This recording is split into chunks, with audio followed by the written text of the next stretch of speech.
Diplomado, Derecho a la Salud, Autonomía y Trabajo. Porque la salud y el trabajo digno también son un derecho. Bueno, mi pregunta iba dirigida a la información. Nosotros en Ciudad Bolívar hemos encontrado la siguiente situación. Generalmente, personas que vienen de municipios lejanos a Bogotá encuentran que sus EPS no los sueltan, quizás para no dejar de generar la UP, la unidad de pago por capitación.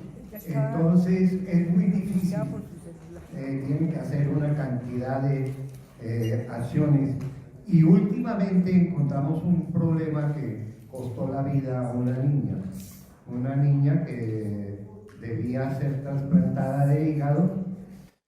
Ya a través de acción de tutela se había logrado que se ordenara su trasplante de hígado.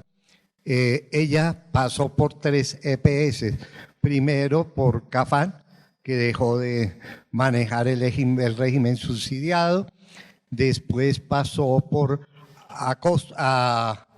Ecostos, y Ecostos se trasladó de Bogotá, dejó de funcionar en el distrito, y por último llegó a Capital Salud. En el último, sus valoraciones, sus medicamentos se le dejaron de dar por 4 meses, situación que conllevó a que la niña muriera. Entonces vemos esa situación, y además vemos lo siguiente también, por ejemplo, ahorita con Cruz Blanca y con otras situaciones que ha pasado antes, vemos que se trasladan a otras EPS. La información no es la idónea hacia las personas, porque generalmente ellos no saben, sino que a la larga encuentran que fueron asignadas directamente por la Secretaría de Salud a determinada EPS, sin que pudieran haber elegido. Y además, cuando les dicen, mira, ahí está, pero no hay nunca una información sobre la valoración de las mismas. Bueno, primero voy a responder una preguntita que me hicieron acá en el break, en relación con la posibilidad de que la Corte imparta órdenes, coaccione a otros actores diferentes al gobierno nacional. El responsable de la política pública es el gobierno nacional. Los órganos concernidos en la T760 son el gobierno nacional. Luego, la Corte, a quien dirige sus órdenes, sus requerimientos, absolutamente todo la actividad del seguimiento, al gobierno nacional. Ahora, esto no obsta para que si nos ponen en conocimiento una situación anómala, irregular, en la cual estén involucrados otros actores, EPS, IPS, no sé, otros actores, se ponga en conocimiento de los órganos competentes. Lo que hace la Corte ahí, como todo deber de funcionario público, quienes sean funcionarios públicos lo conocen, es poner en conocimiento de la autoridad competente la denuncia. Pero directamente las EPS no son sujeto de seguimiento, ni las IPS son sujeto de seguimiento, ninguna de las dos. Ellos acuden al seguimiento como actores, dan sus opiniones, hay quejas sobre ellos, hay denuncias sobre ellos. En 2012 hubo muchas denuncias sobre, la Federación Médica Colombiana puso de presente el problema que había con el cartel de hemofílicos en la costa. Nosotros tuvimos conocimiento de toda esa información se trasladó a Procuraduría, Fiscalía y Contraloría. Hay resultados en Contraloría, los otros no hubo resultados. Pero ya eso sí se salía del resorte de la Corte. Siempre que hemos tenido como que nos ponen en conocimiento una situación irregular, lo que hacemos es trasladarlo al competente porque no son sujetos concernidos del seguimiento.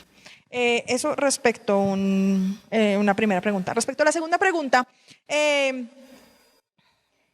entiendo que hay un problema, que hubo, por ejemplo, en el caso de esa niña, un problema de atención fuerte. Espero que no sea derivado de los traslados de EPS, porque Uno de los mandatos, que es el 22, que ya lo vamos a hablar así súper rápido para alcanzar a hablar de estatutaria, uno de los mandatos de T760, que era el de unificación de planes de beneficios, traía consigo, de la mano de cobertura universal, la posibilidad de el traslado de la EPS sin mayores barreras, obstáculos. Y con ocasión de eso se expidieron los decretos de movilidad entre regímenes cuando una persona pierde el empleo, está en el contributivo y que se pueda mover al subsidiado en la misma EPS.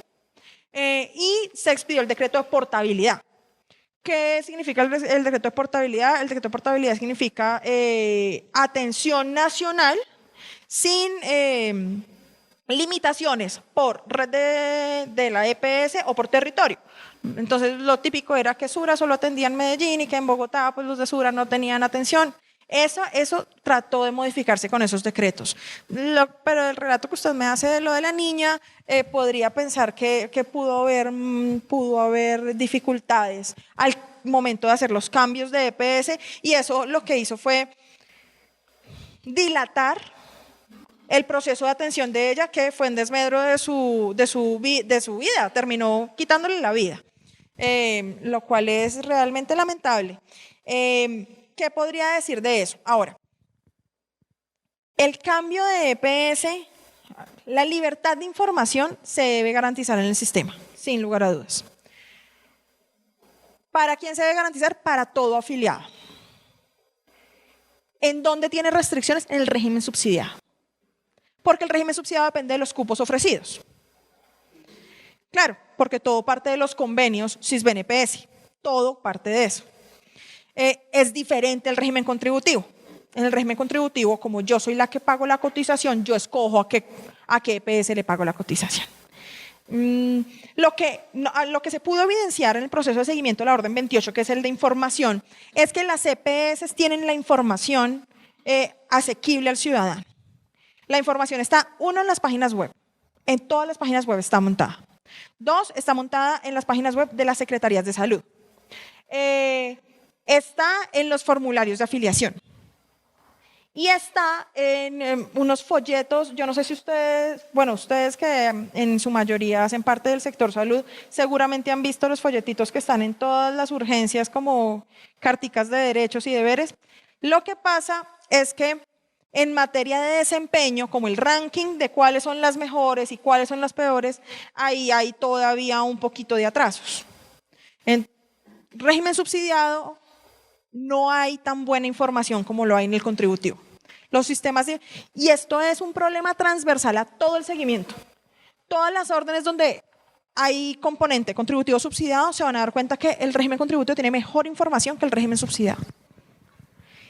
Debe tener que ver con la descentralización que sufre el régimen subsidiado, porque el régimen subsidiado va siempre al nivel territorial, o sea, siempre cae más al nivel territorial que al nacional, lo cual no lo justifica y la Corte lo ha llamado la atención. Sin embargo, en materia de derechos y deberes está garantizada completamente la información. En materia de desempeño, que esto viene muy de la mano con esta orden que está acá, que es la 20, ahí hay todavía atrasitos. Hay todavía atrasitos, principalmente en el régimen subsidiado. En eso sí tienen toda la razón. No podría decir que no. Y también creo que es un reto todavía por cumplir, poder brindar la información suficiente a los afiliados del régimen subsidiado, más cuando se cambia por orden o por voluntad. La voluntad no es del afiliado, sino que la voluntad es de la administración. Ahí hay un problema que sí se debería verificar y me deja la inquietud porque en cierta forma podría ser un problema del seguimiento, pero tomo la inquietud. Muchísimas gracias. Señor. Tú nos comentaste que la orden 26 que trataba de ver sobre pues, los recobros atrasados ya, digamos, se cerró la vigilancia, pero pues ya se anuncia por ahí por parte de Ladres y digamos que por la empresa o la unión temporal que contrató de Ladres, Auditores en Salud UT, ya vienen incumplimientos, ¿sí? Empezando porque eran como la formación de 4 empresas que por ahí se discute que no tenían experiencia en el campo de auditoría en salud, entonces pues ya han venido o presentaron un incumplimiento del cual el ADRES inclusive ya los multó. Y pues se anuncia también por ahí que pues todo ese incumplimiento y mal contratación o pues como esa impericia de esta empresa en hacer la auditoría, pues ya ha generado nuevamente retrasos en todo este tema de recobros. Entonces, pues bueno, se cerró ahorita la orden 26, pero pues ya vienen haciendo de nuevo el problema. ¿Qué pasa ahí? ¿Vuelve y se abre? O? Bueno, estoy dando un salto porque voy a saltar a las financieras, o te respondo ahorita que responda a las financieras. ¿Sí? Voy a terminar las de acceso muy rápido porque necesitamos hablar de estatutaria. Caigo a las financieras y ya te digo que eso es verdad, eso está pasando y eso se está valorando por otra orden. ¿Listo? Bueno, la orden 20 de ranking, ya les dije, tenemos mala información en el régimen subsidiado. Ese componente de régimen subsidiado está bien quedadito, régimen contributivo está en medio. 21, niños. De forma muy general, el gobierno decidió que niños era de 0 a 12 años. Y la Corte nos explicaba por qué. Entonces el ministerio dijo, por allá en 2009, de 0 a 12 tienen los mismos servicios. Y la Corte dijo, qué pena con usted. O sea, la Declaración Universal de los Derechos del Niño, la Constitución y la Ley Civil Colombiana dice que todo niño es el menor de edad. Luego yo le igualo a usted de 0 a 18 años. Eso fue una actitud un poco coercitiva o con mayor fuerza como las que reclamábamos ahorita, pero era otro momento del seguimiento, estábamos muy inicial y tocaba como aclarar muchas cosas al gobierno. Entonces, esta orden viene muy adelantada desde 2009 normativamente, tiene un problema que es el mismo problema que tiene la orden siguiente, que es el componente que queda abierto a ambas órdenes, la UPC. La UPC no es igual en ambas órdenes. Es ilógico constitucionalmente que a igualdad de catálogo haya diferente remuneración. Y hablando del catálogo, no estamos hablando de las prestaciones económicas. El catálogo en materia de adultos, entonces fue paulatinamente. Entonces, primero los niños, 2009, listo. Luego que los adultos mayores. Luego que las mujeres en edad fértil entre 18 y tal edad. Y luego todo el resto de la población. Tenemos igualado toda la población desde 2012. Entonces, en 2012 se analiza esto y se ve que hay una diferencia en la UPC muy fuerte. En ese momento, voy a redondear cifras, era como 600.000 versus 390.000 para prestar lo mismo. La Corte dice no es posible. No es posible porque usted está obligando a una EPS con su red de prestadores a que cubra lo mismo con menos plata y no hay razón constitucional para hacer eso. Entonces la Corte ahí así toma seguramente la decisión más fuerte y coercitiva del seguimiento. La Corte iguala la UPC. Y fue lo que les comenté ahorita, que tomó la decisión de que a partir del 1 de diciembre de 2012 se entendería que la UPC del régimen contributivo es igual a la del régimen subsidiado hasta que el gobierno me demuestre la necesidad de diferenciarlo. Y el gobierno dice, yo no lo puedo cumplir, eso tiene un impacto de 1.7 billones de pesos. Nos proponen incidente de impacto fiscal, luego se arrepienten del incidente de impacto fiscal. Lo cierto es que, si bien hoy en día no tenemos, o en ese momento no tuvimos una igualación aritmética de la UPC, lo que sí tuvimos fue un incremento significativo. Entonces quedamos contributivo 690.000, subsidiado 600.000. La diferencia de 90.000 era un poco más congruente que la diferencia de 300.000 pesos que teníamos antes. De eso se ha venido realizando seguimiento, pero seguimos teniendo problemas de información. La información del régimen subsidiado no es buena.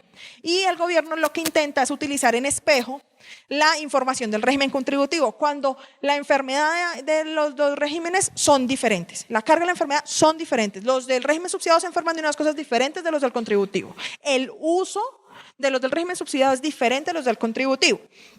Entonces, en eso estamos avanzando. Esto no lo hemos podido subir. Esto sigue en medio. Esto sigue en medio. En 2016 declaramos el nivel de cumplimiento medio porque hay resultados, pero no hemos podido avanzar significativamente. Ahora, y para irlo enlazando de una vez con estatutaria, los autos de orden 17, de actualización del plan, de orden 21 y 22 de UPC, desde el 2016 comenzaron a decirle al gobierno, ojo, y usted cuando vaya a unificar la UPC, no se le olvide que ahora necesita una UPC para un PBS excluyente. Fináncielo, porque ya no es el mismo post de ley 100. Luego, es algo que nace en la estatutaria, se dice en la sentencia estatutaria, en 2014, nace en la ley cuando se expide formalmente la ley, 2015, y en mismo 2015-2016 la Corte le va recordando al gobierno que todos estos mandatos ya los tiene que acoplar con ley estatutaria. Luego, a estas alturas del partido, en 2019, difícilmente es creíble un argumento que no hemos tenido tiempo para hacer los estudios de financiamiento de una UPC para un PBS excluyente. Bueno, esto yo les conté ahorita, yo les conté como lo que ha pasado con MIPRES, que no lo hemos evaluado y que esto no se había aplicado, entonces no había resultados. Y vamos a las de sostenibilidad financiera. Entonces, ahorita me hacían una pregunta y me indicaban que sí íbamos a hablar de integración vertical, de malversación de recursos, sí. Con ocasión de la audiencia de 2012, la Corte evidenció la fuga de recursos del sistema. Entonces, el sistema tiene dinero, sí. ¿Cuánto? En ese momento tenía 40 billones de pesos. ¿Cómo no alcanzaban 40 billones de pesos? Pues nadie se explicaba. La explicación que encontró la Corte, y lo hizo como con una afirmación literaria, es que estamos ante un saco sin fondo, un saco roto. Y es que se le inyecta y se le inyecta y se le inyecta dinero, pero el dinero sale por otro huequito de ese saco. ¿Qué encontramos?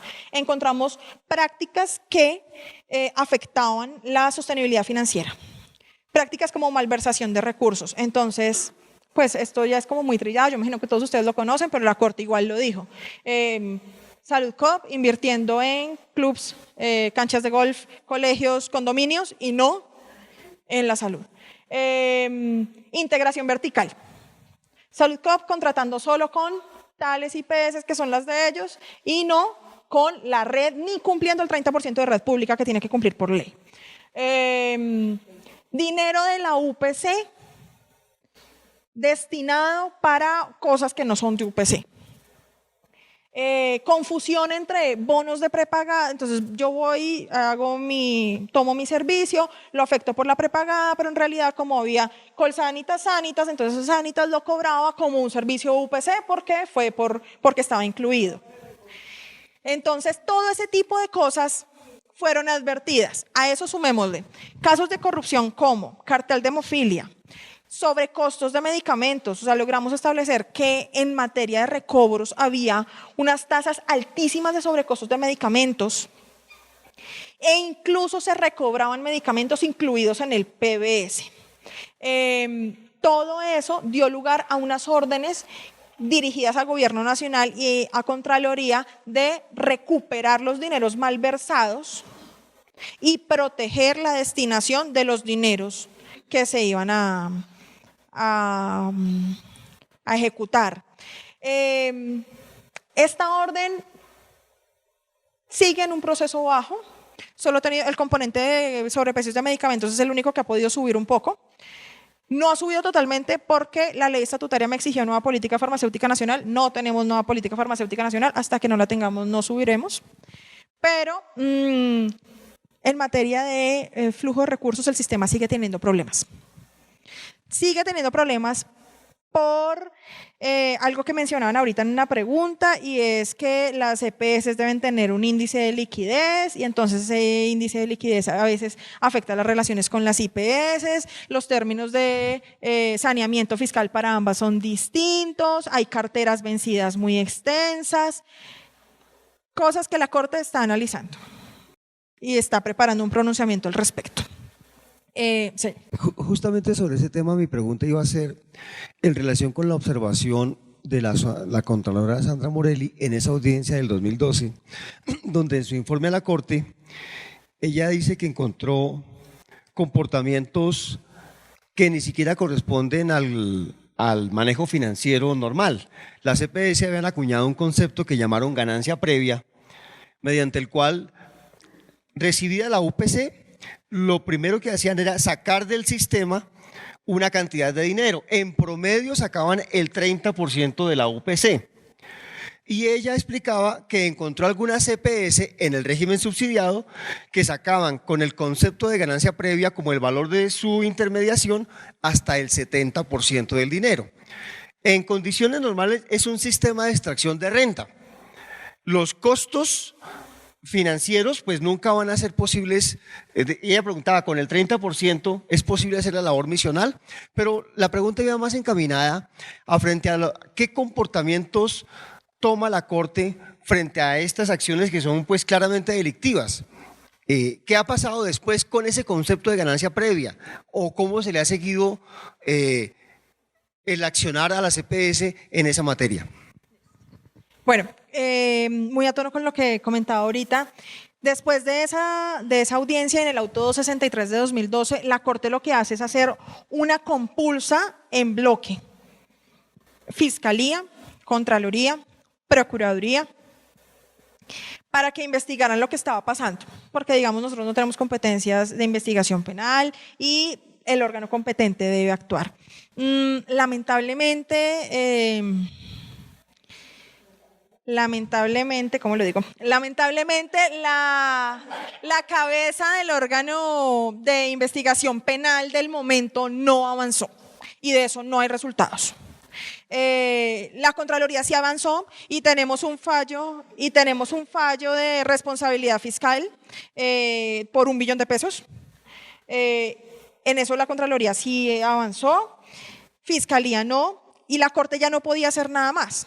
Y el Ministerio, de hecho, nosotros le solicitamos incluso al Ministerio que se hiciera parte como representante de víctimas, o sea, que el Estado fuera la víctima, porque claramente acá se hizo un mal uso de la UPC, porque la UPC no podía preverse que no se fuera a utilizar porque la contingencia era incierta, la enfermedad era incierta. Solo podría utilizarla después del ejercicio, no antes.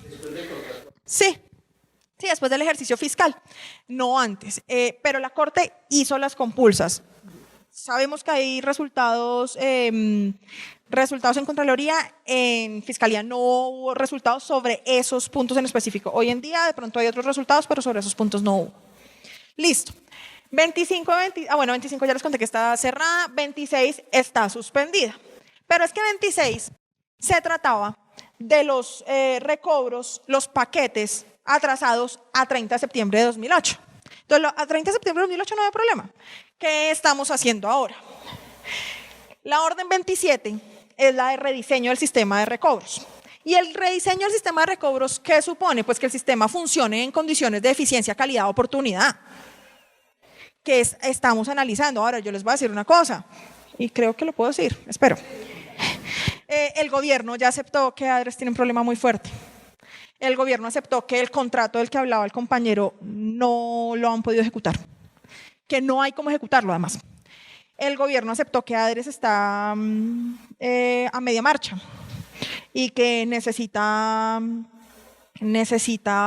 una operatividad diferente. De hecho, el miércoles tuvimos una sesión técnica en la que el propio ministro lo firmó y eso está en proceso de valoración, pero no por 26, sino por 27. Porque lo que nos interesa con 27, o con esta última orden, para no enredarlos con números, es que el sistema de recobro, sistema de verificación, control y pago de las solicitudes de recobro funcione. Y si hoy en día no está funcionando, porque hoy en día tienen atrasos, hoy en día otra vez hay atrasos de paquetes de 365 días. Y hay atrasos, y el impacto de esos atrasos se cuenta en miles de millones. No nos podemos quedar inoperantes ante eso y eso va a ser analizado próximamente en esta orden. Y estamos actuando sobre eso, ya pedimos información, citamos al ministro a sesión técnica y vamos. Señor. Doctora, una cosa referente a la desfinanciación del sistema de salud y que nosotros desde la veeduría tenemos varios casos. ¿Cómo es posible? Hablo concretamente sobre la enfermedad renal, que es la que conozco por ser paciente renal y paciente trasplantado. ¿Cómo es posible que existen actualmente mecanismos para detectar a tiempo la progresión de una enfermedad y no llegar al estadio 5 cuando se vuelve más costosa? Hace unos 3 años, en un informe que tuve en las manos, Se hablaba que atender a un paciente en diálisis durante un año equivale a poder tratar 100 pacientes en prediálisis para que no sea tan costoso. Pero resulta que aquí la salud no está enfocada sobre la salud o mantenerla, sino ya se actúa sobre la enfermedad. Entonces ahí es un desangre fuerte para el sistema. Sí, tiene toda la razón. Hay un problema fuerte en el componente de prevención, que no es resorte de T760. ¿Por qué? Porque T760 se enfoca en el tratamiento, no en la prevención. Entonces, políticas de vacunación, todo el esquema preventivo de avance de enfermedad o el preventivo de enfermedad, determinantes sociales, acueductos, seguridad alimentaria, no, nada de eso es resorte de T760. Y esto parte quizás de un problema más estructural del sistema de salud. Y es que el sistema, pero esto sí es una opinión muy personal, nada institucional. El sistema de salud de Ley 100 está configurado, o sea, si bien tiene componente preventivo, pero el esquema como está creado para el tratamiento después de la enfermedad, no para la prevención de la enfermedad, lamentablemente. Pero es un problema estructural, o sea, es un problema que en realidad puede permear transversalmente a todo el sistema de salud y que escapa de la órbita de T760. Y necesitamos seguir porque me preocupa estatutaria y miren la hora. Una pregunta. Entiendo bien que 760 está más para garantizar y para auxiliar cuando no se cumple algún servicio, pero finalmente es un antecedente ¿cómo se dice? Jurisprudencial, entendiendo que soy médico. En últimas, lo que un paciente o lo que una persona en el común se plantearía es, dentro de cómo se mueve el Estado y dentro de toda esa maquinaria, hay muchas cosas para ayudar, pero que a la larga y haciendo efectivo un servicio o protegiendo al trabajador resulta en más vericuetos. La pregunta es, ya nos has dicho varias veces, hasta allá no llega el resorte de 760, pero el antecedente que implica que la Corte tenga que meter y echar mano en el sistema de salud para decir no se está haciendo, ¿cuándo se va a llegar a una conclusión que entonces podamos utilizar para poder decir, mire, son muchos los fracasos, es mucha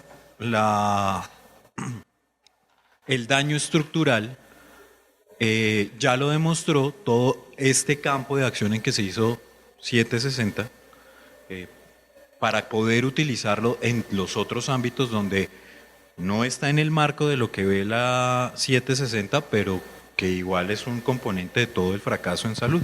Esto tiene que ver mucho con la actividad de la Corte. ¿La Corte a qué se dedica? La Corte se dedica principalmente a dos cosas: a resolver acciones públicas de inconstitucionalidad o control de constitucionalidad de las leyes, y es el órgano de revisión eventual de las acciones de tutela que llegan al país. Por ninguno de los dos lados la Corte tiene una forma de pronunciamiento oficioso. Todo es rogado. ¿La Corte puede pronunciarse sobre estos temas que ustedes me están proponiendo? Sí, sin lugar a dudas. Si llega un expediente que proponga el tema. La Corte ya habló de seguridad alimentaria en los Guayú. La Corte ya habló del sistema de vacunación de niños menores de 10 años en Baupés. La Corte ya ha hablado de diferentes temas que rodean todo este problema estructural, pero en casos puntuales. La Corte no puede abordar un caso por más evidente que sea que ese es el foco del problema y resolverlo cuando su competencia está dada precisamente por un asunto que está desarrollando. Luego, cuando llegue a la Corte, el caso que se refiera a cualquiera de estas situaciones, desde la autonomía médica, desde la relación laboral o la relación prestacional del talento humano médico,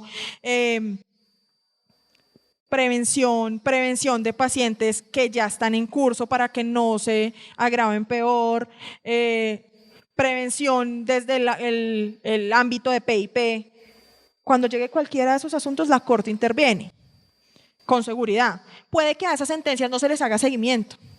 No por la Corte, porque el juez de primera instancia siempre va a hacer el seguimiento.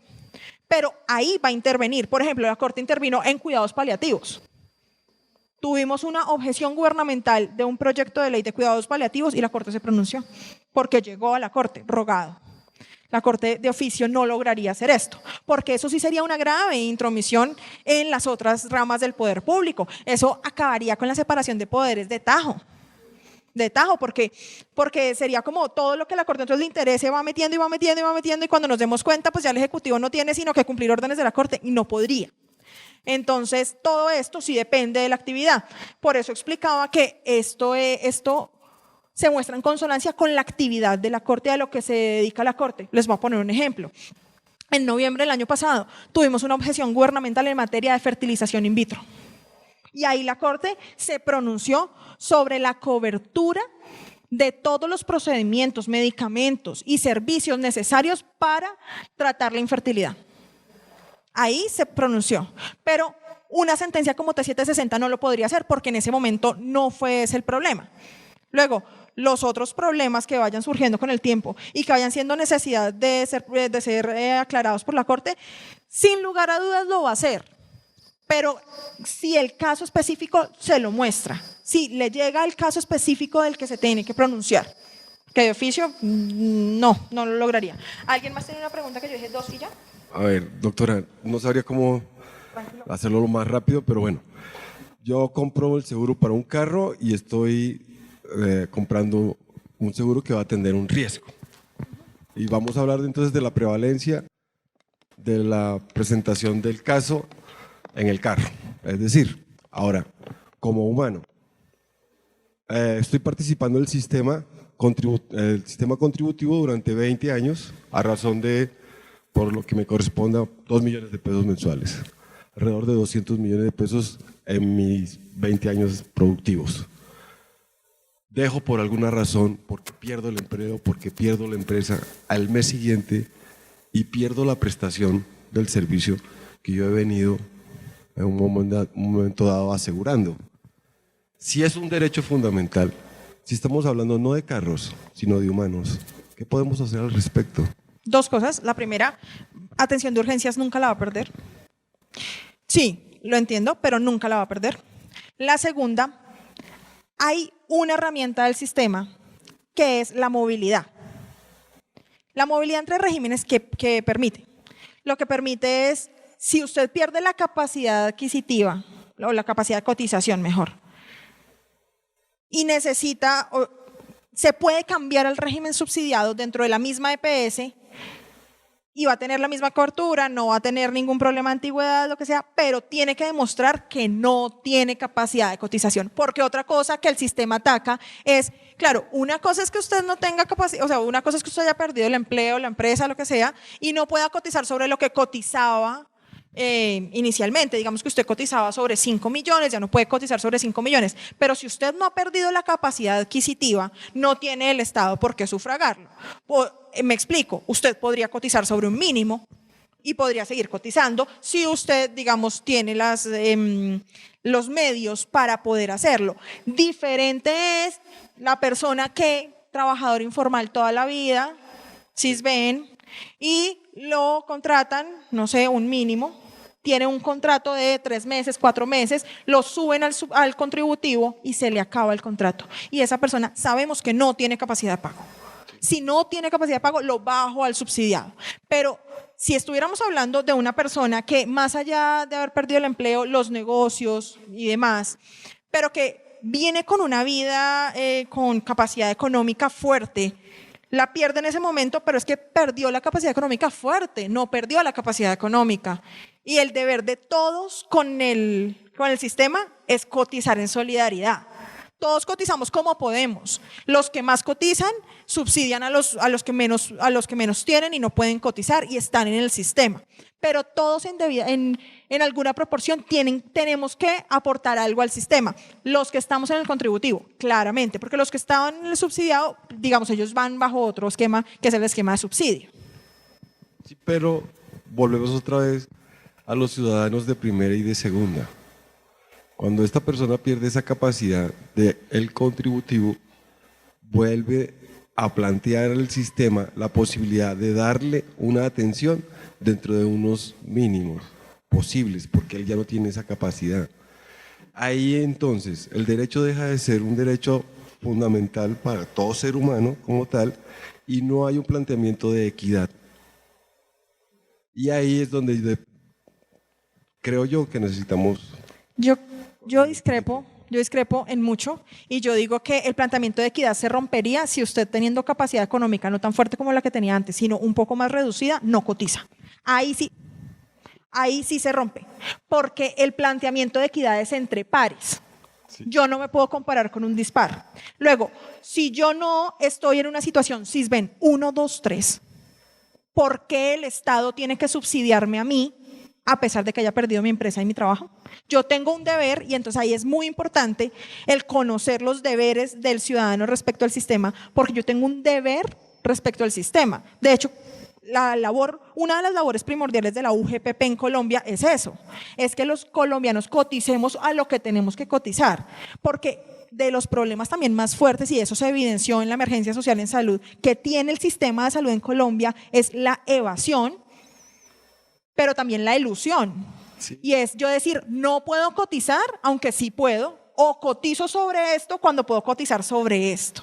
Sí. Ese es uno de los problemas también fuertes del sistema. Pero de todas maneras, y fuere cual fuere la respuesta, no voy a tratar de convencerlo, pero no comparto su argumento. El sistema sí tiene la opción, uno, de que usted lo atiendan en urgencias, y dos, si usted definitivamente no tiene capacidad de pago y llegó al límite de SISBEN 1, 2, 3, tiene la posibilidad de subsidiarse. Sí, el problema es que los seres humanos no pueden recibir atención de carro, es decir, no podemos ser de carro, o sea, nosotros no podemos ser humano clase SISBEN y humano clase contributivo. No, porque hoy en día tienen igual servicios. Ahí es donde aparece la prestación de servicio con calidad y donde tiene que ser definitivamente igual para todos. Vale. En todo caso, y para cualquier confusión, hoy en día el ciudadano que está afiliado al régimen contributivo tiene igual servicio que el ciudadano afiliado al régimen subsidiado. Es estrictamente el mismo catálogo. Cobertura universal, orden 29. Esa orden, yo les decía que es de pronto la orden más ambiciosa del seguimiento, porque es la orden que pretende la atención para todos los residentes en el territorio nacional.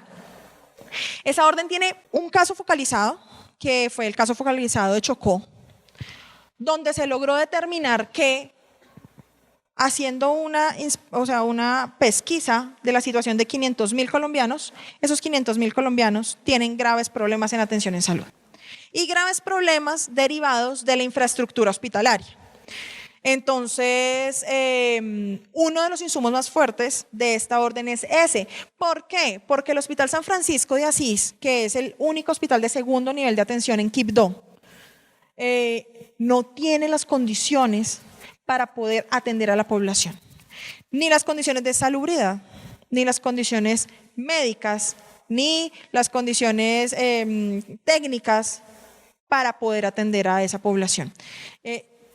Según lo reportado por la Defensoría del Pueblo y lo encontrado por la Corte en las inspecciones judiciales, esto se debió en parte a muchos actos de corrupción, pero también en parte a una intervención prolongada por parte de la Superintendencia de Salud. Esa intervención, en vez de lograr sacar el hospital del problema que tenía, lo agudizó. Y esto sigue en valoración. En Quibdó, en Chocó, hubo un paro cívico, yo no sé si ustedes escucharon, creo que el punto más fuerte de ese paro cívico era la atención en salud, porque ellos no tienen un centro ni siquiera de segundo nivel para poder atender. El único que medianamente estaba funcionando en Quibdó es el Ismael Roldán, que es de primer nivel, entonces calculen que es atención básica. La Corte, analizando todos estos, no ha valorado orden 29, pero sí ha valorado Chocó. Y en Chocó ha determinado un incumplimiento en 2 veces y 3 veces un nivel de cumplimiento bajo. ¿Por qué? Porque no hay una actuación decidida para cambiar la situación que afecta específicamente al Hospital San Francisco de Asís, y eso irradia a 500.000 chocuanos, que además el problema en Chocó, y esto es un problema que seguramente se replica en otras zonas, Baupés, Guainía. El problema, Chocó, es la dispersión geográfica. Luego, el modelo de atención no puede ser hospitalario 100%, como se trata de hacer hoy en día, sino que debe ser otro tipo de modelo, donde el médico, la unidad médica, sea la que se traslade hasta donde está la población y no la población hacia donde está la cabecera municipal y el hospital. ¿Y esto por qué? Porque son territorios en donde principalmente no hay cabeceras municipales grandes, sino hay muchos caseríos. Entonces tiene que haber otro tipo de atención. Solo como un dato así medio curioso, hay un plan piloto que se implementó en Guainía de telemedicina y atención de zonas dispersas. Quizás no fue el más fructífero, están trabajando en eso, pero el enfoque principal del gobierno nacional quizás no son las zonas dispersas, sino son las mías, los modelos de atención integral en salud. Y esos modelos tienen un esquema hospitalario. En eso va esta orden. Esta orden tiene problemas respecto a la información, porque la población siempre es cambiante. La población no tiene una constante, puede cambiar mes a mes. Ahora con los problemas que tenemos de migración de venezolanos, cambia todavía más. Pero además tenemos personas en situación de indigencia que no están regularizadas ante el Estado, o sea, no tienen una identificación, no los puedo censar. Bueno, todo ese tipo de situaciones afecta en cierta medida el cumplimiento de un mandato como cobertura universal, que, insisto, está en proceso de valoración, y pues ahí no voy a ahondar nada más. Bueno, las últimas dos, esas dos que eran como de medición de acciones de tutela. Bueno, en la medición de acciones de tutela, nivel de cumplimiento bajo.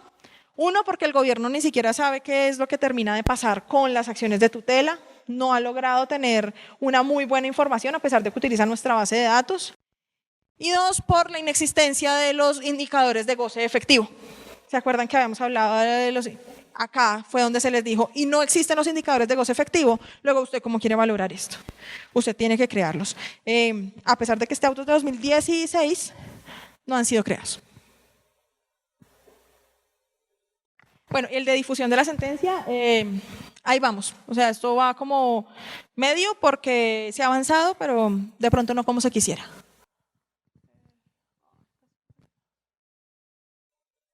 Además del caso focalizado de Chocó que les acabo de comentar, la Corte abrió 2 casos focalizados más. La situación de los usuarios de Caprecom antes de que se liquidara Caprecom. Se veía venir ese problema. Sabíamos que eso iba a pasar.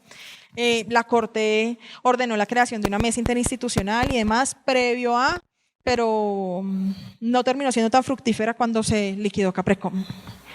Pero igual, ese caso focalizado está cerrado.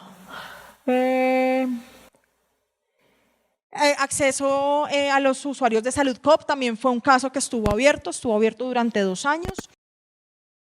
Previo a la liquidación de SaludCop, estábamos en proceso de intervención nada más. Lamentablemente ahí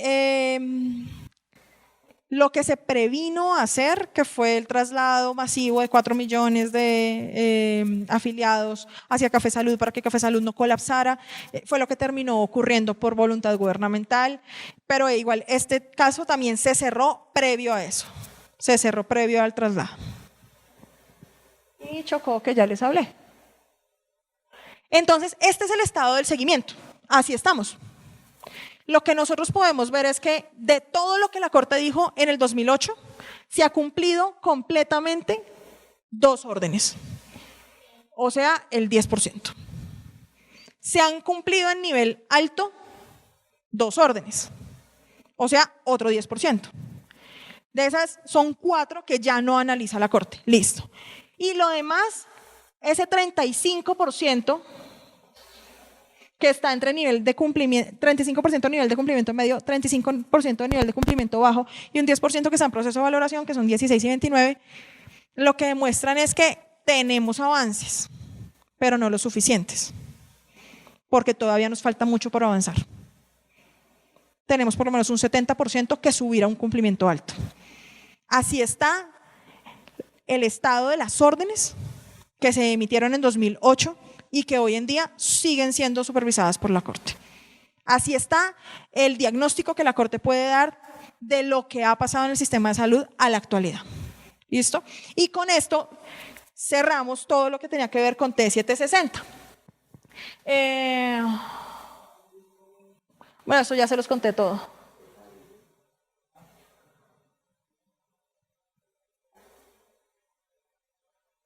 Una de las dificultades, y ya para concluir T760, que yo ya les había dicho, ya les había comentado, una de las dificultades que reconoce la sala que impiden un avance más significativo es no tener indicadores de resultado. Y los indicadores de resultado parten del ejecutor de la política pública, porque en el esquema de política pública, quien la crea y quien la ejecuta es quien determina los indicadores de resultado, quien determina la evaluación. Luego, si el gobierno no determina esos indicadores, tampoco se autoevalúa, tampoco evalúa el sistema y las oportunidades para que el sistema avance decididamente se reducen automáticamente. Esto, digamos, es el panorama completo de T760, del seguimiento que hace la Corte, de lo que me solicitaron como que les expusiera toda la genealogía de la sentencia hasta cómo estamos hoy en día. Es una labor compleja, no es una labor fácil, es una labor que avanza todos los días, pero tratamos de hacer lo mejor posible, tratamos de apoyarnos en peritos, en quienes saben de la materia, porque detrás de esta sentencia hay 48 millones de colombianos que merecen algo mejor, que merecen un mejor país y una mejor atención en salud. Hemos logrado cositas, para muchos pueden ser pequeñas, para la Corte es importante haber logrado actualización del PBS, para la Corte es importante tener una ley estatutaria y sin lugar a dudas la existencia de la ley estatutaria no se hubiese promovido sin la actividad de la Corte, sin el seguimiento de T760, sin lo que se dijo en emergencia social. Sin eso no tendríamos sino la ley 100 y la 1122 probablemente. Pero igual es un proceso de construcción, es un proceso quizás limitado, entiendo sus inquietudes, entiendo que no tenemos un espectro tan amplio como quisiéramos, aunque vemos cosas que creeríamos que hay que resolver, pero no lo podríamos hacer como les expliqué con anterioridad. Pero sin lugar a dudas, dentro de lo que se puede, se trata de avanzar en pro de la salud de los colombianos, porque en realidad es en pro de la salud de todos que la Corte trabaja acuciosamente en este tema. Tengo una pregunta. Bueno, la pregunta es muy sencilla. ¿Quién le pone el cascabel al gato? Porque usted nos ha dicho que la Corte ha compulsado copias a la Contraloría, Procuraduría, Fiscalía y que no hay resultados. Desde el punto de vista de la sociedad civil, acciones colectivas o de cada persona que haga una tutela, acciones individuales, es un desgaste para todos esos millones de colombianos o esos miles de grupos de pacientes o de grupos sociales que pongan las demandas, que digamos al final la Corte hace un trabajo muy importante, el cual reconocemos al final, por ejemplo, la ley estatutaria, etcétera, todo lo que usted ha dicho, pero finalmente no existen plazos, no existe forma de que nosotros tengamos la posibilidad que digamos de ese margen que al final dice que es un 10% en lo que sí, que un 35% en lo que hay avances, pero en el otro 60% no hay resultados y en ese bloque que se ha compulsado finalmente tampoco no hay unos plazos para exigirle como desde el punto de vista jurídico acciones y finalmente ¿quién responde? Porque esto alguien debe responder. En cualquier acción judicial uno espera que alguien sea castigado, pero aquí ¿quién responde? Si finalmente hay elusión ya desde el punto de vista político y evasión política de que alguien responda. Entonces, esa es mi pregunta, el dilema para nosotros, el desgaste como ciudadanos haciendo estas acciones y finalmente quién responde porque los resultados son precarios frente a la dinámica de los hechos trágicos que tenemos que vivir cada día en la atención del sistema. Plazos sí hay, claramente. Pero es que hay un problema y es depende de cómo se vea la ausencia de resultados en investigaciones. Resultados en investigaciones de contenido penal, no hay. Pero resultados en investigaciones de contenido fiscal, sí hay. La Corte pone de presente ante las autoridades competentes ambos casos. Porque la Corte investigue si hay un delito, investigue si hay un detrimento patrimonial, y da unos plazos, claramente, pero la Corte no es superior de los órganos de control. La Corte no es superior de la Fiscalía General de la Nación. La Corte no es superior de la Procuraduría ni de la Contraloría. Todo esto se maneja en un esquema de colaboración armónica entre entidades públicas del 209 de la Constitución. Se maneja así. Y no es este el primer caso donde no cumple un órgano de control. Y de hecho ahorita me hacían una pregunta al receso y me decían, entonces ¿será que es que el modelo no sirve? Y es que, ¿qué es lo que pasa? O sea, no tenemos que cambiar de modelo, ¿qué? Y yo le decía, yo no sé si es que el modelo no sirva, porque el modelo anterior tampoco sirvió.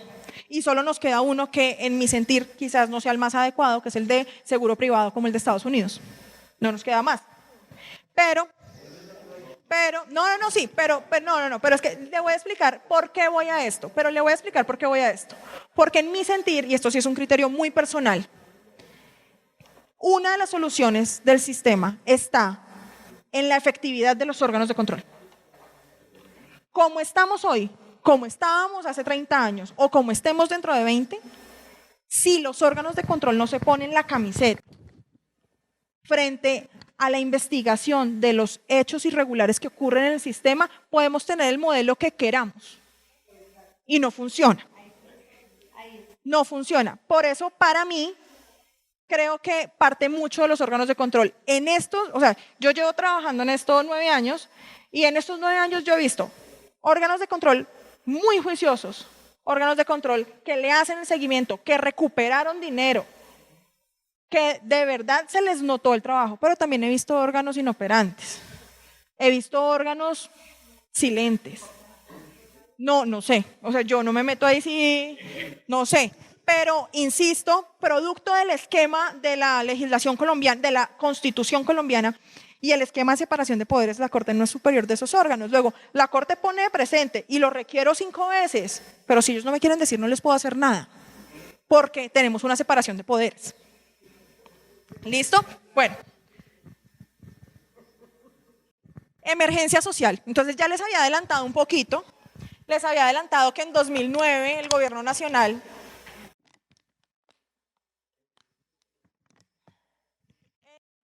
diciembre del 2009 el Gobierno Nacional declaró la emergencia social en salud.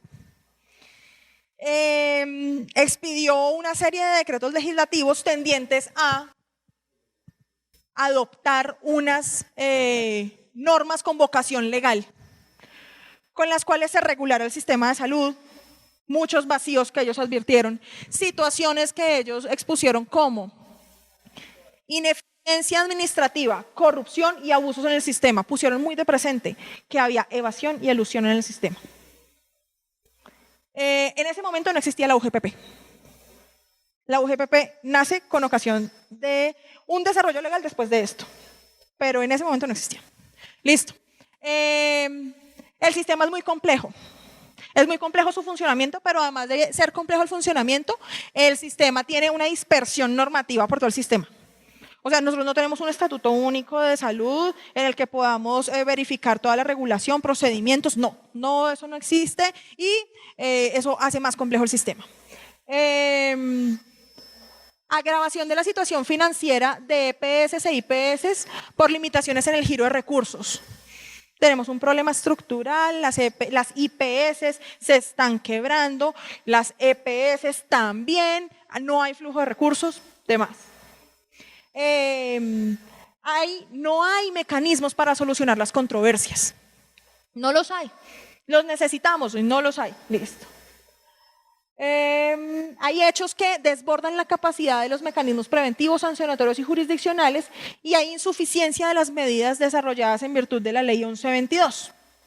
Básicamente, estos son los 6 argumentos que adujo el gobierno. Ninguno de estos inesperado, ninguno de estos repentino, todos estos de vieja data y conocidos en el sistema a pesar de su gravedad. Entonces, ¿qué dice la Corte? La Corte dice inconstitucionalidad. Declara inexequible el decreto madre, que es el decreto declaratorio de la emergencia social en salud, porque considera que era una situación de vieja data conocida por el Estado y no era una situación coyuntural que debiera atenderse con medidas excepcionales y temporales de un estado de excepción. No era esto. Entonces declara la inexequibilidad y hace un llamado y dice: gobierno, todo esto es verdad en cierta forma, pero esto es competencia del legislador ordinario, del legislador orgánico, del legislador estatutario. Ahí hay muchas competencias, pero esto no es competencia suya mediante una declaratoria de emergencia social y una serie de decretos legislativos, porque esto le corresponde definirlo en virtud del principio democrático al Congreso de la República. Como les comenté, los únicos 2 decretos que quedaron con efectos diferidos durante un tiempo fueron 2 decretos de contenido financiero. Se necesitaba la aplicación temporal de ellos y todos los demás fueron declarados inexequibles a partir de la fecha pues, de la sentencia. ¿Qué podemos decir de la emergencia social en salud? ¿Para qué sirvió esto? Pues yo les voy a decir que se crearon muchas instituciones, muchas figuras jurídicas a raíz de esto con las cuales el sistema está trabajando. Si son útiles o no son útiles, se los dejo a ustedes, pero lo real es que antes de esto no existían, ahora por lo menos existen. Entonces tenemos la creación de la UGPP en materia de verificación de afiliaciones al sistema. Tenemos la creación o el fortalecimiento de las funciones jurisdiccionales de la Superintendencia Nacional de Salud, que siguen siendo insuficientes, estamos de acuerdo. Que tienen problemas normativos en su configuración, también estamos de acuerdo. De hecho, eso lo dice la Corte en salas de revisión, lo dice mucho. Dice, el mecanismo no es idóneo ni eficaz porque todavía tiene vacíos, pero van trabajando en eso, por lo menos ya existen, por lo menos vamos ahondando en eso. Y sin lugar a dudas, el más connotado resultado de la emergencia social en salud es la Ley 1438, que da un nuevo respiro al sistema en salud, trata de regular algunas cosas que no estaban reguladas, que traíamos una ley que era la Ley 100, con una modificación muy tímida de 1122, y la 1438 quizás logra entrar un poco más a ese ámbito.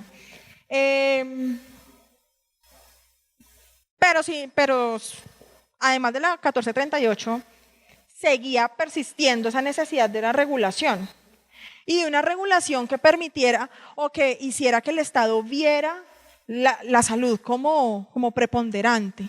Llevábamos desde el 2003 insistiendo y reiterando: la salud es fundamental, es un derecho fundamental y autónomo, así en la Constitución diga que es de un derecho prestacional, es fundamental y autónomo, pero necesitábamos un espaldarazo del legislativo. Y el espaldarazo quizás llegó con la ley estatutaria.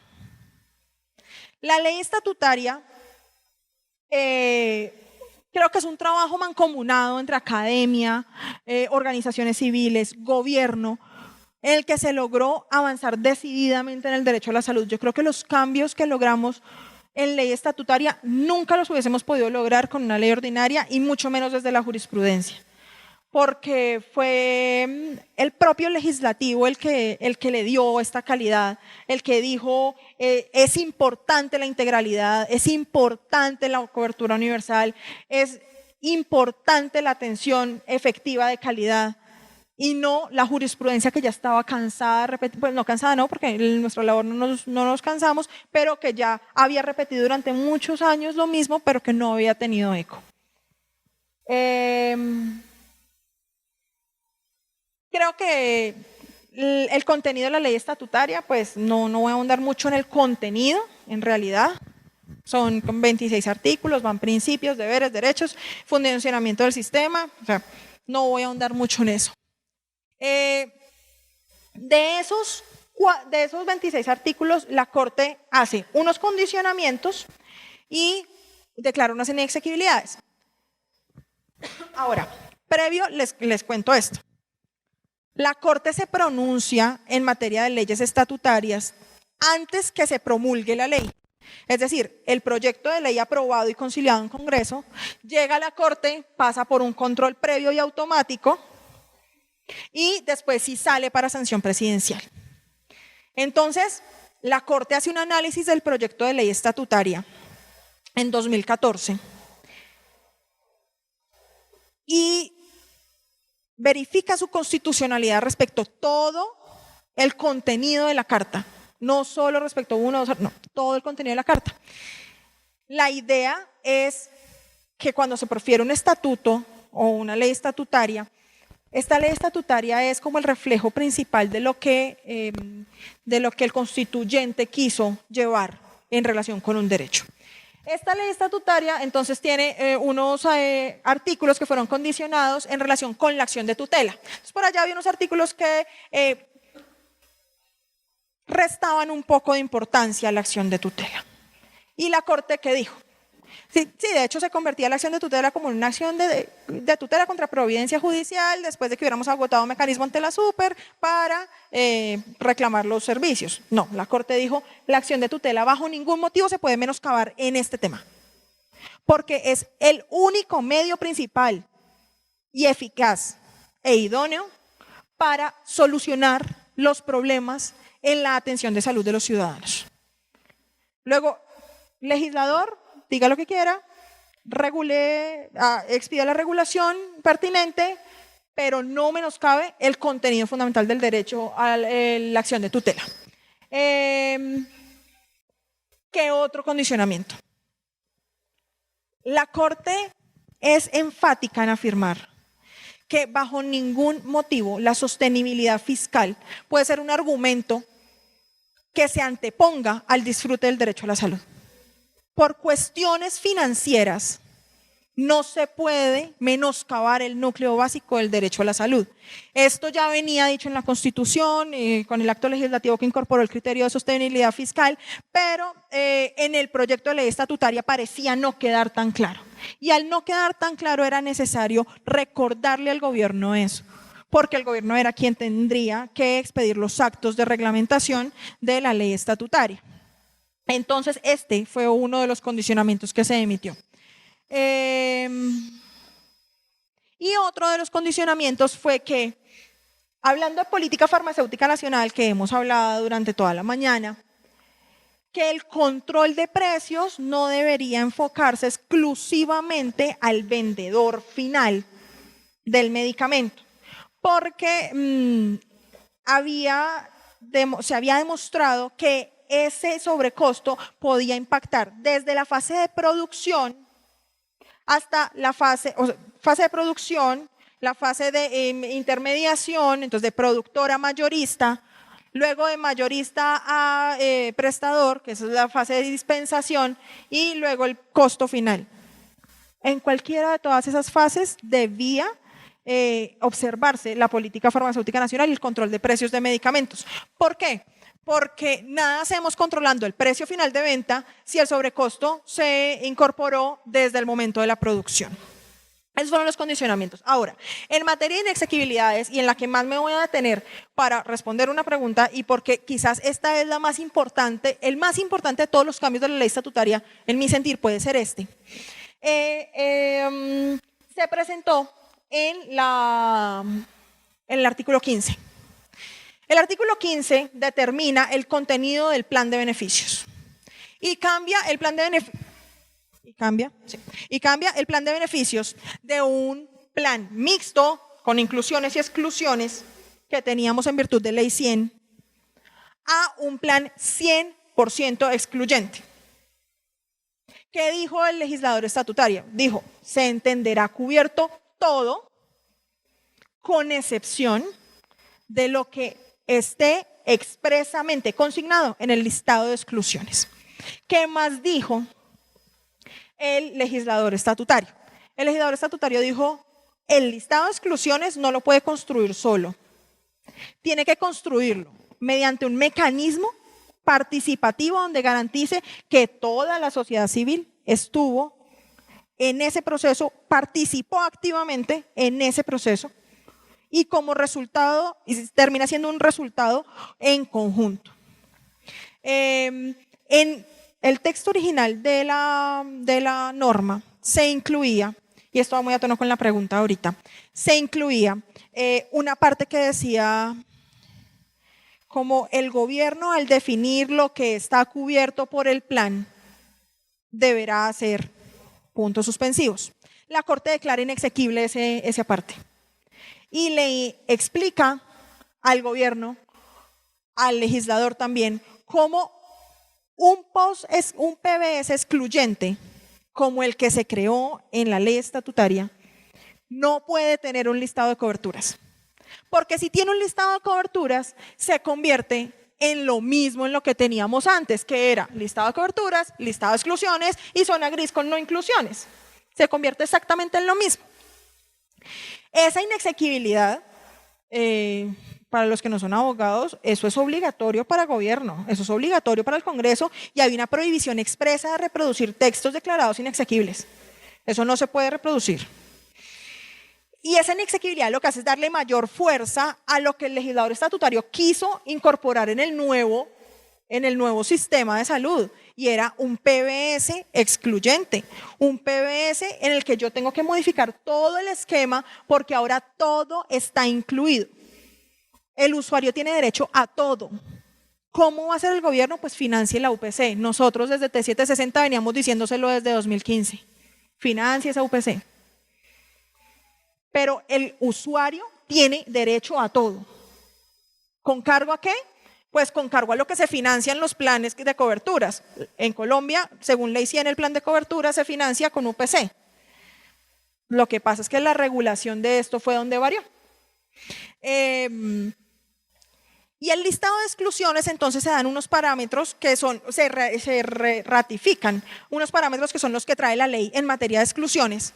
Entonces, procedimientos estéticos, pero les aclaramos que los estéticos no son los estéticos nada más, así puro y simple, porque si es funcional, no es estético. Entonces, esta semana salió una sentencia de la Corte Constitucional donde se ordena una reconstrucción mamaria porque es funcional, de una persona que bajó 34 kilos.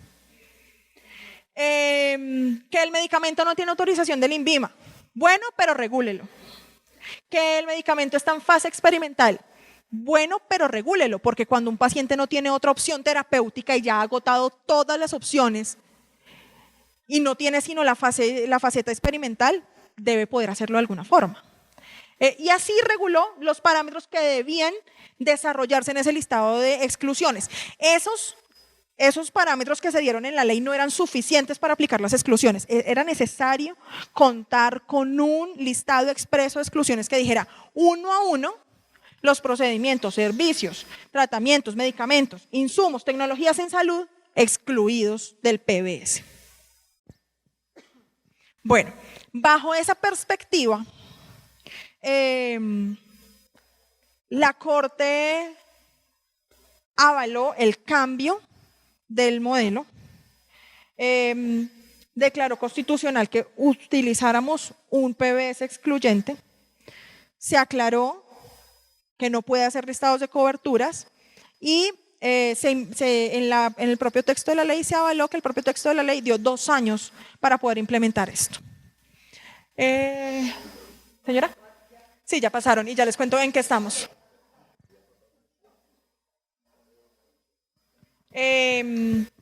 Entre otros de los pronunciamientos que hizo la Corte, ya de pronto no el más profundo, pero ya en la sentencia de la estatutaria, fueron referidos a que no se pueden exigir o no se pueden imponer barreras administrativas a los pacientes.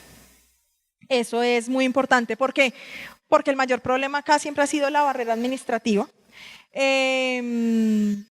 Menos tratándose de atención de urgencias, y entonces la Corte como que previno lo del paseo de la muerte. Se debe prescindir de las limitaciones o indefiniciones de lo que se entiende por tecnología en salud para que no volviéramos a caer en la misma zona gris de Ley 100. Esa zona gris de verdad afectó o ha afectado mucho el sistema y es lo que más se buscaba prevenir. se recalcó la necesidad de prestar los servicios con oportunidad sin importar el grado de gravedad del paciente.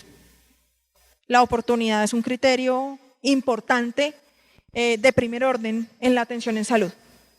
Porque tanto vale no tener el derecho, o sea, no que no me dejen disfrutar el derecho, como que me lo dejen disfrutar tardíamente. Es exactamente igual, señora. Con relación a esto de la oportunidad, llega un paciente a una institución que dicen que no capita. Entonces, la institución solamente se encarga de una urgencia, entre comillas, vital, pero lo deja ahí en stand-by. Y dice que hay que trasladarlo, y en ese traslado el paciente se muere. Entonces uno dice, ¿hasta dónde sí están cumpliendo? No solamente es atender para, entre comillas, estabilizar, sino que le den toda la continuidad a lo que requiere el paciente, porque en los traslados se han muerto. En fibrosis quística, se lo digo, yo dirijo una fundación de fibrosis quística, se han muerto ya pacientes por ese tema, porque no capita, porque no saben, por diferentes razones. Entonces creo que no se está cumpliendo en el debido orden lo que la Corte dice. Bueno, puede tener razón, no le voy a decir que no. Esto depende todo de los actos de implementación del gobierno. Esta ley primero tuvo un retraso significativo en su expedición, porque la sentencia se expide, calculen ustedes, como en agosto-septiembre de 2014 y estamos en enero de 2015 y no ha sido sancionada la ley. Entonces, ahí comenzamos con retrasos. Y los actos de implementación tampoco han sido los más céleres. Quizás los que más avanzados están son los de artículo 15, de los cuales ya vamos a hablar. Pero los demás no parecieran estar tan avanzados. Esto es un aspecto que es total desarrollo reglamentario por parte del Gobierno Nacional. 1. 2. La ley estatutaria no es objeto de seguimiento por la Corte Constitucional. Lo que es objeto de seguimiento es los mandatos de ley estatutaria que hayan impactado en T760, como la actualización del PBS, eso sí, como la política farmacéutica nacional, eso también. Pero el desarrollo legal y reglamentario que se requería con posterioridad de la ley estatutaria para poder dotar de mayor efectividad la materialización de la ley estatutaria no es competencia, porque a las sentencias de constitucionalidad no se les verifica el cumplimiento principalmente. O sea, de hecho, porque además son de orden público y estricto cumplimiento, o sea, notifíquese y cúmplase y lo cumplen, porque así está configurado el sistema jurídico colombiano. Sin embargo, en materia de ley estatutaria, lo que nos impacte en T760 lo analizamos por T760. Bueno, ¿y en qué estamos entonces en ley estatutaria hoy en día? Después de que pasaron los 2 años y ahí avanzaron más o menos rápido, un poco menos rápido, el mecanismo participativo para fijar exclusiones. Desde 2017, ¿qué tenemos? Tenemos un listado de coberturas individuales con cargo al ADRES, es decir, cómo se financiaba un recobro, pero bueno. Un listado de coberturas colectivas con cargo a la UPC, es decir, cómo se debe financiar el PBS. Y un listado de exclusiones. Es decir, ya no tenemos 2 listados y una zona gris como estábamos antes de ley estatutaria, ahora tenemos 3 listados y no sabemos si una zona gris. Y esto sí es un criterio muy, digamos, personal, esto no hace parte ni de la Corte ni nada por el estilo, porque esto está en proceso de valoración por parte de la Corte, pero a manera de reflexión yo podría decir que si el método para financiar un mecanismo, una cobertura en salud en Colombia, según como está creado el sistema desde Ley 100, es la UPC, pues lo que está en mecanismo de coberturas individuales financiado por ADRES pareciera entonces no estar cubierto. Por una razón, porque es que lo que va por ADRES toca llevarlo por MIPRES. Exactamente. Pero eso es un criterio muy personal, o sea, insisto. Pero, ¿por qué? Porque es que lo que va financiado por ADRES en el listado de coberturas colectivas, el argumento del gobierno es, pero pues lo estamos garantizando, lo que pasa es que la bolsa es diferente, no es bolsa UPC, es bolsa ADRES. Lo que pasa es que ese tiene un paso más, y es que el paso más es que tiene que pasar por MIPRES. Y entonces el MIPRES suena muy parecido a lo que hacía el CTC para lo no incluido. Suena muy parecido y parecieran, claro, eso por un lado. Ahora, por el lado del listado de exclusiones en salud. La sentencia fue muy clara en decir, tiene que desarrollar uno a uno los servicios excluidos. No me sirven parámetros generales. Sin embargo, cuando uno lee las resoluciones, la última, la 224, insumos de salud. ¿Y qué son los insumos de salud? Todo, nada, pañales, pañitos, cremas antiescaras, no sabemos. Creo que ese tipo, y esto, insisto, es una apreciación personal para responder tu pregunta, ese tipo de regulaciones tan generales y abstractas lo que están haciendo es reviviendo zonas grises. Lo que están haciendo es incumplir de cierta forma el mandato de la ley estatutaria. Y reviviendo algo que ya se declaró inexequible y que se dijo no se puede revivir. O sea, no, usted no tiene por qué hacer mecanismos, no tiene por qué hacer listados de cobertura, porque acá todo el universo está cubierto, con excepción de lo que no está cubierto, que sáquelo expresamente. Yo lo que creo es que esto revivió las zonas grises. El gobierno tiene sus razones, las expone ante la Corte, ya las expuso, la Corte está valorando, ya ahí luego ustedes verán cómo salió eso. Pero en mi criterio eso está desfigurando un poco el sentir del legislador estatutario. Y por último, digamos como... ¿Yo tengo más diapositivas acá? Ah, sí. Pero ya todo esto lo hablé. Ya todo eso lo hablé. Y por último, como para ahondar en ley estatutaria y para abrir a las preguntas, que ya estamos como así súper encima del tiempo, la Corte no dejó de lado la posibilidad de autorizar servicios excluidos en el nuevo PBS. Entonces, claro, por tutela. Entonces, ¿la Corte qué dice? Dice, gobierno, usted va a tener su listado de exclusiones, todo lo demás va a estar cubierto. Pero si una persona requiere, ya no con necesidad, porque ya no es todo, o sea, siempre que esté en grave peligro. Si una persona requiere un servicio excluido, el juez de tutela lo puede autorizar bajo estos 4 parámetros. Y entonces retoma los parámetros de toda la vida de la Corte. Que no tenga sustituto en el PBS, que le pueda dar una opción terapéutica al paciente, que esté formulado por un médico tratante, así no haga parte de la red de prestadores, que el paciente no tenga con qué sufragarlo, y se me fue uno, que es que se ponga en riesgo la vida, integridad o salud del paciente. Bajo esos 4 requisitos, a pesar de que muchos grupos hoy en día dicen que no es posible acceder a un servicio excluido del PBS, sí es posible. La Corte dejó abierta esa compuerta, porque para la Corte era evidente que todos los casos no son iguales y que en algún caso un servicio excluido debía ser el dispensado al paciente. Entonces, bajo esos parámetros, que ella incorporó en la sentencia de constitucionalidad, vean ustedes que esos parámetros eran en sentencias de tutela desde el 2003, y ya estando en esa sentencia de constitucionalidad dice sí se pueden otorgar servicios excluidos por tutela bajo estos 4 requisitos. Ese es como el panorama a grandes rasgos de la importancia, los cambios de la ley estatutaria, lo que más afecta el sistema de salud. Hay muchos más, sin lugar a dudas. Hay materias que se dejaron para que el legislador ordinario las adoptara. Hay materias que están también en trámite en este momento en Congreso, muchas referidas a giro de recursos, leyes de punto final, bueno, varias cositas. Pero pues en mi sentir yo quería rescatar como estos ítems.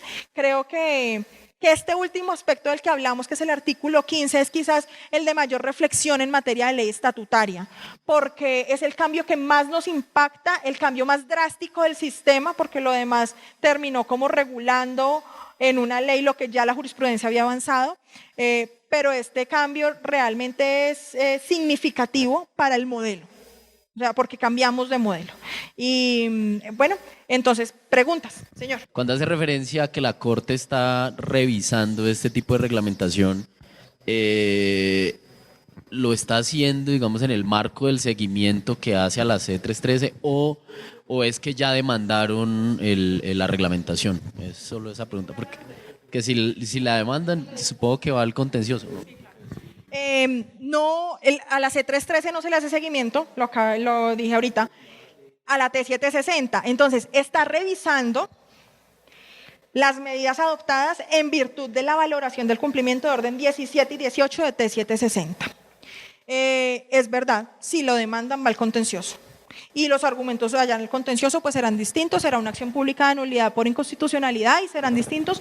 Acá nosotros lo que hacemos es que los mandatos de ley estatutaria que impactaron directamente en T760 se agruparon y se les da una lectura con la nueva ley. Ya no los puedo leer con la ley anterior, sino los tengo que leer con la nueva ley. Y en virtud de esa nueva lectura estamos valorando.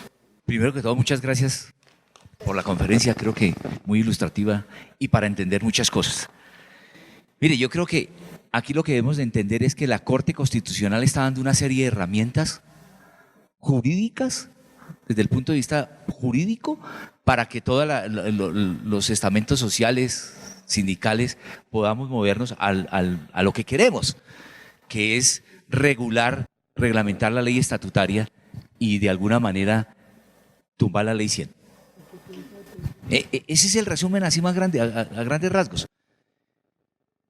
Y también entender un poquitico de lo que la secta está tratando de hacer. Recuerden que el senador Prada acaba de meter una ley diciendo que todo lo que diga la Corte se puede tumbar a través de un plebiscito ciudadano, ¿cierto? Entonces mire que ahí está enfocado, está enredado de todo lo que está sucediendo en el estamento. Si ustedes recuerdan, en el 2016, el ministro Gaviria afirmaba que las mujeres que tenían cáncer de mama y que necesitaban la reconstrucción mamaria no era un derecho fundamental. Y a raíz de todo el movimiento que se dio, el ministro Gaviria no pudo sacar el decreto, que ya estaba sacando el decreto, ya estando la ley estatutaria, ¿cierto? Entonces yo creo que lo que nos toca es eso. Y creo que el fin de este diplomado es ese, tratar de mirar a ver cómo unimos todas las fuerzas y a través de todo las herramientas que está dando la Corte para poder lograr, primero, la reglamentación que el ministerio lo está haciendo a través de decretos, resoluciones y etcétera, etcétera, ¿cierto?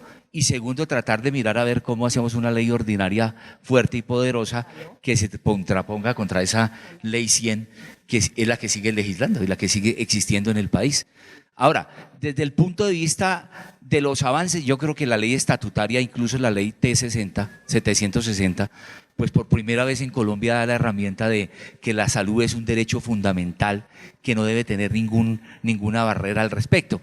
Que se presentan barreras aquí, como estaba diciendo el doctor, sí, todos lo sabemos, pero hay que seguir luchando para que finalmente se cumpla toda la acción de reestructurar el modelo en salud, porque ahí está la clave.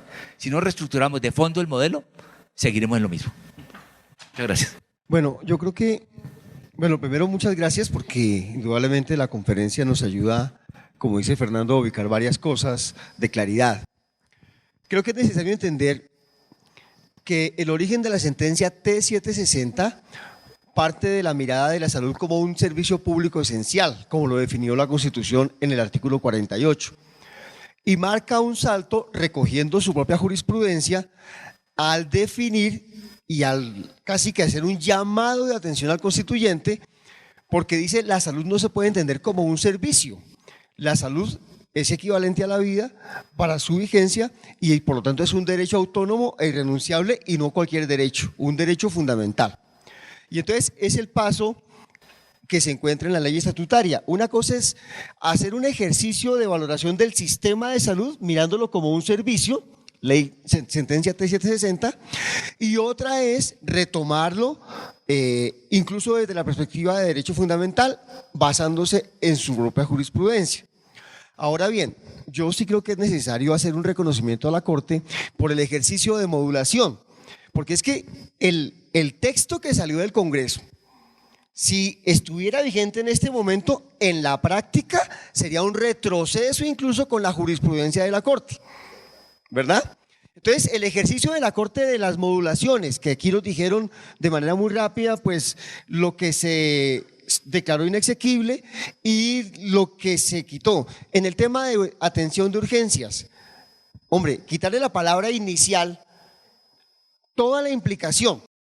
Ahora, tenemos un problema que, por supuesto, en su exposición no puede mencionar, y es el tema de las voluntades políticas. Y entonces, la voluntad política detrás de la Constitución en materia económica y de la Ley 100 es la de mercantilizar la responsabilidad social del Estado, entregárselo a través de a terceros a través de la delegación de funciones. ¿Sí? Un poco el llamado que hace la ley estatutaria, pues recogiendo la misma jurisprudencia de la Corte, porque es que la Corte le ordena al Congreso y al Gobierno reglamentar el derecho. El llamado que hace la Corte es, pues inevitablemente, mírenlo con otro prisma, pero se estrella contra esas voluntades políticas que siguen siendo las del negocio. Ahora, ¿por qué 4 años después de entrar en vigencia la ley estatutaria decimos que falta implementarla? Porque no hay voluntad política. Por eso estamos aquí hablando nosotros de la ley estatutaria, por eso algunos de nosotros estamos en la tarea de ayudar a crear condiciones para cambiar totalmente el modelo de salud, en una mirada que sí garantice el derecho. Ahí nos agarramos de la jurisprudencia de la Corte, derecho fundamental. Entonces, claro, los límites de la ley estatutaria están en la voluntad política, que es la que hay que presionar a la hora de tomar decisiones. Y hay que llenarlo de cosas que aquí nos han explicado, cómo hacerlo sustentable económicamente, cómo hacerlo viable socialmente, cómo afectar la corrupción, que es un tema estructural no solamente a salud.